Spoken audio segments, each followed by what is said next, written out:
Welcome to all. ഇനി നമുക്ക് discuss ചെയ്യാനുള്ളത് പ്രൊഡക്ടിവിറ്റി പ്ലാൻ ആണ്. പ്രൊഡക്ടിവിറ്റി പ്ലാൻ എന്ന് പറഞ്ഞാൽ ശരിക്കും എന്താ പ്രൊഡക്ടിവിറ്റി എന്ന് പറഞ്ഞാൽ ശരിക്കും അങ്ങനെ വെറുതെ ഉണ്ടാക്കാൻ പറ്റുന്നതല്ല. അല്ലെങ്കിൽ ഇമ്പ്രൂവ്മെൻറ്റ് പ്രൊഡക്ടിവിറ്റി എന്ന് പറയുന്ന ഒരിക്കലും ഒരു ആക്സിഡൻറ്റ് അല്ലെങ്കിൽ അത് ഒരു വെറുതെ അങ്ങനെ സംഭവിക്കുന്നതല്ല. അത് നമ്മൾ കൃത്യമായിട്ട് പ്ലാൻ ചെയ്ത് ഓരോ റിസോഴ്സുകളെയും ഓർഗനൈസേഷനിലെ ഓരോ എലമെൻറ്റിനെയും അതിന് പ്രാപ്തമാക്കിയിട്ട് നമ്മൾ അച്ചീവ് ചെയ്യുന്ന ഒരു ഗോളാണ് എന്ത് പ്രൊഡക്ടിവിറ്റി ഇംപ്രൂവ്മെൻ്റ് എന്ന് പറയുന്നത്. സോ അത് എപ്പോഴും നമ്മുടെ ഒരു കമ്മിറ്റ്മെൻറ്റ് അല്ലെങ്കിൽ നമ്മുടെ ഒരു ഇൻ്റലിജൻറ്റ് പ്ലാനിൻ്റെ അല്ലെങ്കിൽ ഒരു ഫോക്കസ്ഡ് എഫേർട്ടിൻ്റെ റിസൾട്ടാണ്. സോ അങ്ങനെ നമ്മൾ ഒരു ഓർഗനൈസേഷന് ഈ പ്രൊഡക്ടിവിറ്റി ഇംപ്രൂവ് ചെയ്യാൻ വേണ്ടിയിട്ട് ഡിസൈൻ ചെയ്യുന്ന സ്പെസിഫിക് പ്ലാനിനെയാണ് നമ്മൾ എന്ത് പറയുന്നത് പ്രൊഡക്ടിവിറ്റി പ്ലാനിങ് എന്ന് പറയുന്നത്. ഒരു എഫക്റ്റീവ് പ്രൊഡക്ടിവിറ്റി പ്ലാൻ എന്താണ് ഒരുപാട് ഏരിയാസിനെ അഡ്രസ്സ് ചെയ്യും. സോ ടിപ്പിക്കലി അത് അഡ്രസ്സ് ചെയ്യുന്നത് 3 മെയിൻ എലമെൻസിനെയാണ്. അതായത് operational, tactical and strategic planning. ഇങ്ങനെ 3 എലമെൻസാണ് ഒരു പ്രൊഡക്ടിവിറ്റി പ്ലാനിന് ഉണ്ടാകുന്നത്. സോ പ്രൊഡക്ടിവിറ്റി പ്ലാൻ എന്ന് പറഞ്ഞാൽ എന്താണെന്ന് വെച്ചാൽ പ്രൊഡക്ടിവിറ്റി ഇംപ്രൂവ്മെൻറ്റ് അച്ചീവ് ചെയ്യാൻ വേണ്ടിയിട്ട് ഡിസൈൻ ചെയ്യുന്ന സ്പെസിഫിക് പ്ലാനിനെയാണ് നമ്മൾ എന്ത് പറയുന്നത്, അല്ലെങ്കിൽ ഒരു ഫോക്കസ്ഡ് എഫേർട്ടിനെയാണ് നമ്മൾ എന്ത് പറയുന്നത് പ്രൊഡക്ടിവിറ്റി പ്ലാൻ എന്ന് പറയുന്നത്. Productivity plan consist of a specific plan design to improve productivity. It address mainly 3 elements: operational, tactical and strategic planning.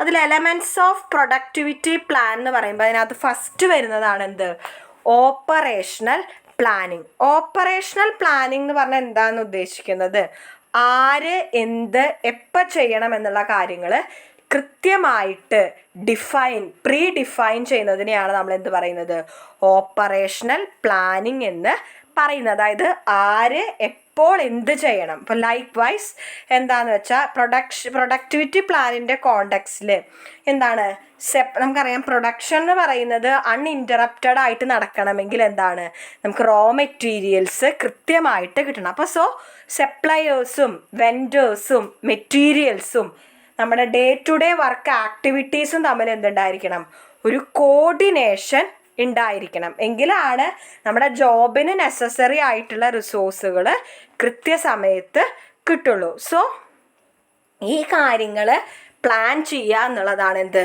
Operational പ്ലാനിങ്ങിൽ വരുന്നത്. Who, what and when things need to be done. ഇതിനകത്ത് mainly ഈ operational പ്ലാനിങ്ങിൽ ചെയ്യുന്നത് coordination of suppliers, vendors, material and day-to-day work activities to ensure workers have access to the resources necessary. So ഈ elements ഒക്കെ എങ്ങനെയാണ് പ്രൊഡക്ടിവിറ്റീനെ effect ചെയ്യുന്നത് എന്നുള്ളത് കണ്ടുപിടിക്കുക. അതിൻ്റെ എഫിഷ്യൻസി കൂട്ടാൻ അല്ലെങ്കിൽ പ്രൊഡക്ടിവിറ്റി ബൂസ്റ്റ് ചെയ്യാൻ ഈ ഐറ്റംസിൽ എന്തൊക്കെ ഇമ്പ്രൂവ്മെൻറ്റുകൾ വരുത്തണം എന്നുള്ളത് പ്ലാൻ ചെയ്യലാണ് എന്തുള്ളത് ഓപ്പറേഷണൽ പ്ലാനിങ്ങിൽ ഉള്ളത്. സോ ഓരോ ഡേ ടു ഡേ ആക്ടിവിറ്റീസിനും ആവശ്യമായിട്ടുള്ള റിസോഴ്സുകൾ കൃത്യസമയത്ത് ക്വാണ്ടിറ്റിയിൽ അവൈലബിൾ ആക്കുക എന്നുള്ളത്, അങ്ങനെ അവൈലബിൾ ആക്കാൻ വേണ്ടിയിട്ടുള്ള സ്റ്റെപ്പുകൾ പ്ലാൻ ചെയ്യുക എന്നുള്ളതാണ് ഓപ്പറേഷണൽ പ്ലാനിങ്ങിൽ.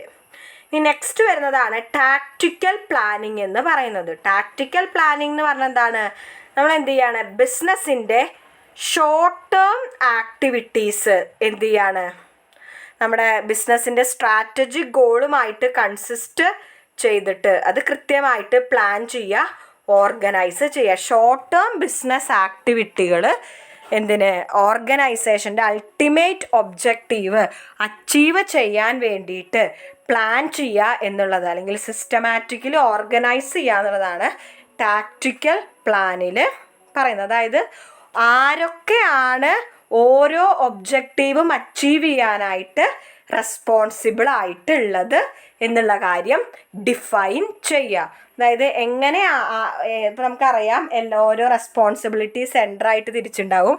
ആ സെൻറ്ററിനൊക്കെ ഒരു മാനേജർ ഉണ്ടാവും. So who are responsible for achieving these objectives എന്നുള്ളത് ഡിഫൈൻ ചെയ്യലാണ് എന്ത് ടാക്റ്റിക്കൽ പ്ലാനിൻ്റെ ഒബ്ജക്റ്റീവ് എന്ന് പറയുന്നത്. ഇനി ഈ ഒബ്ജക്റ്റീവ് അച്ചീവ് ചെയ്യാൻ വേണ്ടിയിട്ട് എങ്ങനെയൊക്കെ പ്ലാനുകൾ ഇംപ്ലിമെൻറ്റ് ചെയ്യണം എന്നുള്ള കാര്യങ്ങൾ, എന്തൊക്കെ കാര്യങ്ങൾ നിർവഹിക്കണം എന്നുള്ളതും എന്താണ് ടാക്റ്റിക്കൽ പ്ലാനിങ്ങിൽ ഉണ്ടാവും. അപ്പോൾ ഓപ്പറേഷണൽ പ്ലാനിങ്ങിൽ who what and when things need to be done എന്നുള്ളതാണ് നമ്മൾ ഡിസൈഡ് ചെയ്യുന്നത്. ടാക്റ്റിക്കൽ പ്ലാനിങ്ങിൽ നമ്മൾ എന്താ ചെയ്യുന്നത്, who is responsible for achieving the objectives എന്നുള്ളതാണ് ഡിസൈഡ് ചെയ്യുന്നത്. ഇനി വരുന്നതാണ് സ്ട്രാറ്റജിക് പ്ലാനിങ്. ശരിക്കും പ്രൊഡക്ടിവിറ്റി പ്ലാനിൻ്റെ ഒരു എസെൻഷ്യൽ എലമെൻ്റ് തന്നെയാണ് എന്ത് സ്ട്രാറ്റജിക് പ്ലാനിങ് എന്ന് പറയുന്നത്. അതായത് ഓർഗനൈസേഷൻ്റെ ഓവറോൾ മിഷൻ അച്ചീവ് ചെയ്യാൻ ആവശ്യമായിട്ടുള്ള പോളിസീസും പ്ലാനുകളും ഡെവലപ്പ് ചെയ്യും, ഇംപ്ലിമെൻറ്റ് ചെയ്യുകയാണ് ഇവിടെ സ്ട്രാറ്റജിക് പ്ലാനിങ്ങിൽ ചെയ്യുന്നത്. ഇവിടെ എന്താണ് organisational leaders first objective set ചെയ്യും, ദെൻ അതായത് ഇമ്പ്രൂവ് ചെയ്യാനുള്ള പ്രൊഡക്ടിവിറ്റി ഇമ്പ്രൂവ് ചെയ്യാനുള്ള ഒബ്ജക്റ്റീവ് സെറ്റ് ചെയ്യും, ദെൻ അവരെന്ത് ചെയ്യും SWOT അനാലിസിസ്, ആ ഓർഗനൈസേഷൻ്റെ സ്ട്രെങ്ത്ത്, വീക്ക്നെസ്, ഓപ്പർച്യൂണിറ്റീസ്, ത്രെട്ടൊക്കെ ഐഡൻറ്റിഫൈ ചെയ്യും. എന്നിട്ട് മാക്സിമം സ്ട്രെങ്ത്തും ഓപ്പർച്യൂണിറ്റീസും യൂട്ടിലൈസ് ചെയ്യാനുള്ള പ്ലാനുകളും പോളിസീസും ഇംപ്ലിമെൻറ്റ് ചെയ്യും. ത്രെറ്റ്സും വീക്ക്നെസ്സും ഓവർകം ചെയ്യാനുള്ള സ്റ്റെപ്സും എടുക്കുകയാണ് ചെയ്യുക. സോ സ്ട്രാറ്റജിക് പ്ലാനിങ്ങിൽ പ്രധാനമായിട്ടും പോളിസീസ് ആൻഡ് പ്രൊസീജിയർ ഡെവലപ്പ് ചെയ്യുക, ഇംപ്ലിമെൻറ്റ് ചെയ്യുക, SWOT അനാലിസിസ് നടത്തുക. Then individual productivity. Business leaders productivity planning organisation പ്ലാനിങ്ങിന് യൂസ് ചെയ്യാറുണ്ട്. പക്ഷെ എന്താണ് ഇൻഡിവിജ്വൽ വർക്ക് പ്രൊഡക്ടിവിറ്റി ഇമ്പ്രൂവ് ചെയ്യാൻ വേണ്ടിയിട്ട് എന്ത് ചെയ്യും, ഓരോ ഇൻഡിവിജ്വൽ വർക്കർക്കും പ്രൊഡക്ടിവിറ്റി ഗോൾ കൊടുക്കും, അവർക്ക് അതിനുള്ള ട്രെയിനിങ് കൊടുക്കും, അവരുടെ കമ്മ്യൂണിക്കേഷൻസ് ഇമ്പ്രൂവ് ചെയ്യും, വേസ്റ്റുകൾ എലിമിനേറ്റ് ചെയ്യാനുള്ള കാര്യങ്ങളൊക്കെ അവർക്ക് പറഞ്ഞു കൊടുക്കും. അപ്പോൾ ഓരോ ഇൻഡിവിജ്വൽ വർക്കർക്കും പ്രൊഡക്ടിവിറ്റി ഗോള് പറഞ്ഞു കൊടുക്കുക. അതായത് അവരുടെ പ്രൊഡക്ടിവിറ്റി ഗോൾ എന്താണെന്ന് അവരോട് കമ്മ്യൂണിക്കേറ്റ് ചെയ്ത് അതിന് വേണ്ടിയിട്ടുള്ള ട്രെയിനിങ് കൊടുക്കുക. പിന്നെന്താണ് വേസ്റ്റ് എലിമിനേഷൻ മെത്തേഡുകൾ പറഞ്ഞു കൊടുക്കുക. പിന്നെന്താണ് അങ്ങനെയുള്ള കാര്യങ്ങളൊക്കെ ചെയ്യുന്നതാണ് ഇൻഡിവിജ്വൽ പ്രൊഡക്ടിവിറ്റി പ്ലാൻ എന്നതുകൊണ്ട് ഉദ്ദേശിക്കുന്നത്. സോ എലമെൻസിൽ വരുന്ന കാര്യങ്ങൾ operational planning, tactical planning, strategic planning, ഇങ്ങനെ 3 എലമെൻസ് ആണ് പ്രൊഡക്ടിവിറ്റി പ്ലാനിങ്ങിലുള്ളത്. പിന്നെ ഒരു ഇൻഡിവിജ്വൽ പ്രൊഡക്ടിവിറ്റി. ദെൻ വരുന്നതാണ് പ്രൊഡക്ടിവിറ്റി ഓഡിറ്റ്. പ്രൊഡക്ടിവിറ്റി ഓഡിറ്റ് എന്ന് പറയുന്നത് മാനേജ്മെൻറ്റിൻ്റെ എഫക്റ്റീവ്നെസ്സും റിസോഴ്സ് യൂട്ടിലൈസേഷൻ എഫിഷ്യൻസിയും ഇവാലുവേറ്റ് ചെയ്യുന്ന, അനലൈസ് ചെയ്യുന്ന ഒരു പ്രോസസ്സിനെയാണ് നമ്മൾ എന്ത് പറയുന്നത് പ്രൊഡക്ടിവിറ്റി ഓഡിറ്റ് എന്ന് പറയുന്നത്. അതായത് ആ പ്രൊഡക്ടിവിറ്റി ഇംപ്രൂവ്മെൻറ്റിൻ്റെ പ്രോമിസിങ് ഏരിയാസ് ഐഡൻറ്റിഫൈ ചെയ്യുകയാണ് ചെയ്യുന്നത്. ഇവിടെ എന്താണെന്ന് വെച്ചാൽ പ്രൊഡക്റ്റീവ് പെർഫോമൻസിന് റെസ്പോൺസിബിൾ ആയിട്ടുള്ള ആളുകൾ ആരാണെന്ന് ഐഡൻറ്റിഫൈ ചെയ്യും, ആളുകളും പ്രോസസ്സുകളും. പിന്നെ അതുപോലെ തന്നെ എന്താണ് ഏത് പ്രൊഡക്ടിവിറ്റി റിലേറ്റഡ് ഫാക്ടറിനാണ് കൂടുതൽ അറ്റൻഷൻ വേണ്ടത്, എവിടെയാണ് കൂടുതൽ ഇമ്പ്രൂവ്മെൻ്റ് ആവശ്യം എന്നുള്ള കാര്യങ്ങളൊക്കെ ഡിറ്റർമൈൻ ചെയ്യും. സോ ഇത് ആക്ച്വലി പ്രൊഡക്ടിവിറ്റി ഓഡിറ്റ് യൂസ് ചെയ്യുന്നത് കമ്പനിയുടെ എക്സിസ്റ്റിംഗ് റിസോഴ്സ് യൂസിൻ്റെ എഫിഷ്യൻസിയും എഫക്റ്റീവ്നെസ്സും ഐഡൻറ്റിഫൈ ചെയ്യാൻ, എത്ര മാത്രം എഫിഷ്യൻ്റായിട്ട് എക്സിസ്റ്റിംഗ് റിസോഴ്സുകൾ മാനേജ്മെൻറ്റ് യൂസ് ചെയ്യുന്നുണ്ടെന്ന് ഡിറ്റർമൈൻ ചെയ്യുന്ന ഒരു പ്രോസസ്സാണെന്ത് പ്രൊഡക്ടിവിറ്റി ഓഡിറ്റ് എന്ന് പറയുന്നത്. ഇത് ആക്ച്വലി ഇതൊരു ഇവാലുവേഷൻ അല്ലെങ്കിൽ സ്ക്രൂട്ടനി എന്നൊക്കെ വേണമെങ്കിൽ പറയാം of standard yardstick for measurement and comparison and the actual input factor performance. Input ഫാക്ടേഴ്സിൻ്റെ പെർഫോമൻസിൻ്റെ ഒരു കമ്പാരിസൺ, അതിനൊരു സ്റ്റാൻഡേർഡ് ക്രിയേറ്റ് ചെയ്യുന്ന, ആ ഒരു സ്റ്റാൻഡേർഡ് ക്രിയേറ്റ് ചെയ്ത് ഇൻപുട്ട് ഫാക്ടർ പെർഫോമൻസ് ആ സ്റ്റാൻഡേർഡുമായിട്ട് കമ്പയർ ചെയ്ത് അതിൻ്റെ എഫിഷ്യൻസി ഐഡൻറ്റിഫൈ ചെയ്യുന്ന ഒരു പ്രൊസീജിയറാണെന്ത് പ്രൊഡക്ടിവിറ്റി ഓഡിറ്റ് എന്ന് പറയുന്നത്. സോ കമ്പനിയിൽ എക്സിസ്റ്റ് ചെയ്യുന്ന ഇൻപുട്ട് റിസോഴ്സുകൾ എത്രമാത്രം എഫക്റ്റീവായിട്ട് യൂസ് ചെയ്യുന്നുണ്ട് എന്ന് ഡിറ്റർമൈൻ ചെയ്യുന്ന പ്രോസസ്സാണ് പ്രൊഡക്ടിവിറ്റി ഓഡിറ്റ്. ഇതിനകത്ത് എന്ത് ചെയ്യുന്നു, എക്സിസ്റ്റിംഗ് റിസോഴ്സുകളുടെ യൂസിനുള്ള ഒരു സ്റ്റാൻഡേർഡ് ക്രിയേറ്റ് ചെയ്ത്, അല്ലെങ്കിൽ പെർഫോമൻസിൻ്റെ സ്റ്റാൻഡേർഡ് ക്രിയേറ്റ് ചെയ്ത് ആ യാർഡ് സ്റ്റിക്കുമായിട്ട് actual input factor performance compare ചെയ്തിട്ട് റിസൾട്ട് അനലൈസ് ചെയ്യുന്ന പ്രൊസീജിയറാണ് പ്രൊഡക്ടിവിറ്റി ഓഡിറ്റ് എന്ന് പറയുന്നത്. 3 ടൈപ്പ് ഓഫ് പ്രൊഡക്ടിവിറ്റി ഓഡിറ്റാണുള്ളത്. Material productivity, labour productivity, capital productivity. Material productivity എന്ന് പറയുന്നത് എന്താണെന്ന് വെച്ചാൽ, മെറ്റീരിയൽ പ്രൊഡക്ടിവിറ്റി ഇവാലുവേറ്റ് ചെയ്യുക എന്നുള്ളതാണ് മെറ്റീരിയൽ പ്രൊഡക്ടിവിറ്റി ഓഡിറ്റിൽ ഉദ്ദേശിക്കുന്നത്. 2 ആസ്പെക്റ്റിൽ. എങ്ങനെ? Obtaining more of a given output than before at the same cost of material consumed. അതായത് നമ്മൾ മുമ്പ് കിട്ടിയതിനേക്കാട്ടിലും കൂടുതൽ ഔട്ട്പുട്ട് ആ സെയിം ഇൻപുട്ടിൽ നിന്ന് കിട്ടുന്നുണ്ടോ. അതുപോലെ തന്നെ obtaining a given output at lower cost of material consumed than before. അല്ലെങ്കിൽ എന്താണ്, ഒരു സ്റ്റാൻഡേർഡ് ഔട്ട്പുട്ട് മുമ്പ് യൂസ് ചെയ്ത മെറ്റീരിയൽ കോസ്റ്റിനേക്കാട്ടിലും കുറവ് മെറ്റീരിയൽ കോസ്റ്റ് ഉപയോഗിച്ച് കിട്ടുന്നുണ്ടോ. സോ അങ്ങനെ 2 ആസ്പെക്റ്റിൽ നമ്മൾ മെറ്റീരിയൽ പ്രൊഡക്ടിവിറ്റി ഇവാലുവേറ്റ് ചെയ്യും. അതുപോലെ തന്നെയാണ് ലേബർ പ്രൊഡക്ടിവിറ്റി എന്ന് പറയുന്നതും ഇവാലുവേറ്റ് ചെയ്യുന്നത് 2 ആസ്പെക്റ്റിലാണ്. എന്താണ്, സെയിം ലേബർ കോസ്റ്റ് വെച്ചിട്ട് ഹയ്യർ ഔട്ട്പുട്ട് കിട്ടുന്നുണ്ടോ എന്നുള്ള കാര്യം ഇവാലുവേറ്റ് ചെയ്യും. അതുപോലെ തന്നെ എന്താണ്, ഒരു ഗിവൺ ഔട്ട്പുട്ട് ലോവർ ലേബർ കോസ്റ്റിൽ അച്ചീവ് ചെയ്യാൻ പറ്റുമോ ഇല്ലേ എന്നുള്ളത് ഇവാലുവേറ്റ് ചെയ്യും. ദെൻ വരുന്നതാണ് ക്യാപിറ്റൽ പ്രൊഡക്ടിവിറ്റി ഓഡിറ്റ്. അതെങ്ങനെയാണെന്ന് വെച്ചാൽ, നമ്മുടെ ക്യാപിറ്റൽ യൂസ് ചെയ്തിട്ട് എത്രമാത്രം ക്വാണ്ടിറ്റി പ്രൊഡ്യൂസ് ചെയ്യുന്നുണ്ട് എന്നുള്ളത് ഇവാലുവേറ്റ് ചെയ്യാണ്. So material productivity, labour productivity, capital productivity audit, ഇങ്ങനെ 3 തരം ഓഡിറ്റാണുള്ളത്.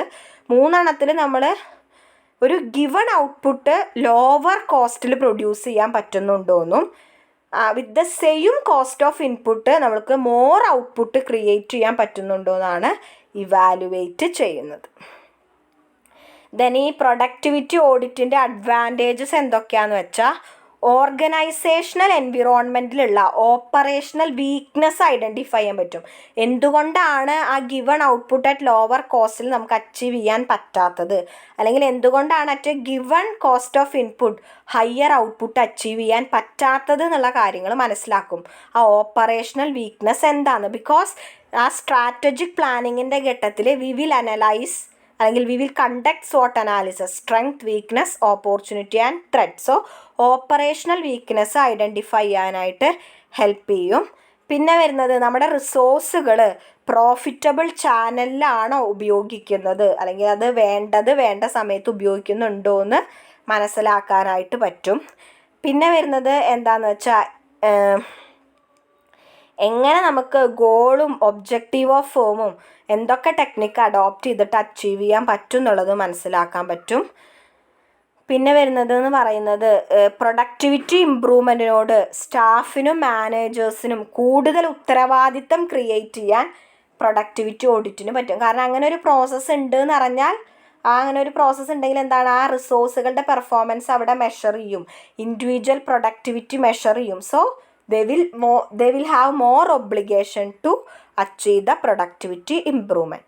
പിന്നെ വരുന്നത് എന്താണ് പ്രൊഡക്ടിവിറ്റി ഇമ്പ്രൂവ്മെൻറ്റ് അച്ചീവ് ചെയ്യാനുള്ള ഓപ്പറേഷൻസ് എന്തൊക്കെയാണെന്ന് ഐഡൻറ്റിഫൈ ചെയ്യാനും അതെങ്ങനെയാണ് മെഷർ ചെയ്യാന്നുള്ള കാര്യങ്ങളൊക്കെ നമുക്ക് ഐഡൻറ്റിഫൈ ചെയ്യാനായിട്ട് പറ്റും. To help to identify means for improving productivity even in operation where productivity is difficult to measure. Productivity measure ചെയ്യാൻ ഡിഫിക്കൾട്ടായിട്ടുള്ള ഓപ്പറേഷൻസിലും എങ്ങനെ പ്രൊഡക്ടിവിറ്റി ഇമ്പ്രൂവ് ചെയ്യാം എന്ന് നമുക്ക് ഐഡൻറ്റിഫൈ ചെയ്യാൻ പറ്റും. കാരണം നമ്മൾ ഓപ്പറേഷൻ പ്ലാന് പ്രിപ്പയർ ചെയ്ത്, ടാക്ടിക്കൽ പ്ലാന് ക്രിയേറ്റ് ചെയ്ത്, സ്ട്രാറ്റജിക് പ്ലാന് വർക്കൗട്ട് ചെയ്യുമ്പോൾ we can identify the means for improving productivity even in operation where productivity is difficult to measure. അപ്പോൾ അൾട്ടിമേറ്റ് ആയിട്ട് പറഞ്ഞാൽ ഓവറോൾ പ്രൊഡക്ടിവിറ്റി ഇമ്പ്രൂവ് ചെയ്യാൻ, നമ്മുടെ റിസോഴ്സുകൾ കൃത്യമായിട്ട് യൂസ് ചെയ്യുന്നുണ്ടോ എന്ന് മനസ്സിലാക്കാൻ, നമ്മുടെ വീക്ക്നെസ്സുകൾ ഐഡൻറ്റിഫൈ ചെയ്ത് നമ്മുടെ ഓപ്പർച്യൂണിറ്റീസ് മാക്സിമം യൂസ് ചെയ്യാനൊക്കെയാണ് പ്രൊഡക്ടിവിറ്റി ഓഡിറ്റിങ് നമ്മളെ ഹെൽപ്പ് ചെയ്യുന്നത്. നമുക്കറിയാം ഒരെണ്ണമാകുമ്പോൾ അതിന് ഒരുപാട് ലിമിറ്റേഷൻസും ഉണ്ടാവും. അതിൽ വരുന്നതാണ് എന്ത്, ഓരോ ഫാക്ടർ ഇൻപുട്ടിനും ഡിഫറെൻറ്റ് യൂണിറ്റ്സും ഡിഫറെൻറ്റ് മെഷർമെൻറ്റ് ഓഫ് യാർഡ് സ്റ്റിക്കും ആണ്. സോ അത് ഡിഫിക്കൾട്ട് ആവും. പിന്നെ എന്താണ്, നമ്മൾ നേരത്തെ പറഞ്ഞ പോലെ ഫാക്ടേഴ്സ് എന്താണ്, ഇൻ്റർ ഡിപ്പെൻഡൻ്റ് ആണ്. ഒരാളുടെ പ്രൊഡക്ടിവിറ്റി മറ്റൊരാളുടെ പ്രൊഡക്ടിവിറ്റീനെ എഫക്റ്റ് ചെയ്യും. സോ നമുക്കത് ഡിഫിക്കൾട്ടായിരിക്കും. പിന്നെന്താണ്, നമ്മുടെ quality of equipment, degree of മെക്കനൈസേഷനൊക്കെ ലേബർ പ്രൊഡക്ടിവിറ്റീനെ എഫക്റ്റ് ചെയ്യും. സോ നമുക്ക് ഈ വാരിയബിൾസ് ഒന്നും അവർ തമ്മിലുള്ള ആ കൃത്യമായിട്ടുള്ള ഇൻ്റർഡിപ്പെൻസ് ഐഡൻറ്റിഫൈ ചെയ്യാനായിട്ട് ബുദ്ധിമുട്ടാണ്. പിന്നെ വരുന്നത് എന്ന് പറയുന്നത് ഒരു പ്രൊഡക്ടിവിറ്റി കമ്പാരിസൺ ബേസ്, അല്ലെങ്കിൽ നമ്മുടെ പ്രൊഡക്ടിവിറ്റി ഇൻക്രീസ് മെഷർ ചെയ്യാനുള്ള ഒരു ആക്സെപ്റ്റബിൾ ബേസ് ഇപ്പോഴും ഒബ്ജക്റ്റീവായിട്ട് ഡെവലപ്പ് ചെയ്യാനായിട്ട് നമുക്ക് പറ്റിയിട്ടില്ല. അപ്പോൾ ലിമിറ്റേഷൻസും ഉണ്ട്. സോ എന്താണ് പ്രൊഡക്ടിവിറ്റി ഓഡിറ്റ് എന്നും അതിൻ്റെ ടൈപ്സും കൃത്യമായിട്ട് പഠിക്കുക. Thank you.